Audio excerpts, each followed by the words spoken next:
Micro நியூட்ரியண்ட்டையும் humic ஆசிட்டையும் கலந்து கொடுக்கலாமா அப்படின்ற மாதிரி கேட்டிருக்காங்க. அவங்க ஃபோலியார் ஸ்ப்ரேயாக கேட்டிருக்காங்களா அல்லது வேறு வழியாக கொடுக்குறதுக்கு கேட்டிருக்காங்களான்றது தெரியல.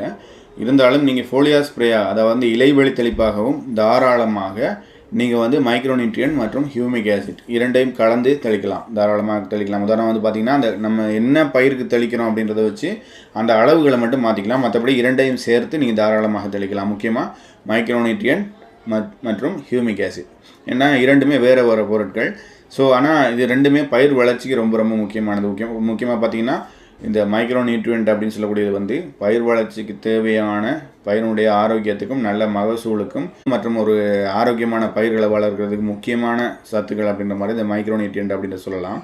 இந்த மைக்ரோ நியூட்ரியன்ட் அப்படின்னு சொல்லக்கூடியது குறைந்த அளவே தேவையானது மற்றும் அதிக பலன்களை தரக்கூடியது அப்படின்றத பற்றி நம்ம நிறைய வீடியோக்களை சொல்லியிருக்கோம். அதாவது ஒரு பயிருக்கும் சரி ஒரு மனிதர்களுக்கும் சரி மைக்ரோ நியூட்ரியன்ட் அப்படின்னு சொல்லக்கூடியது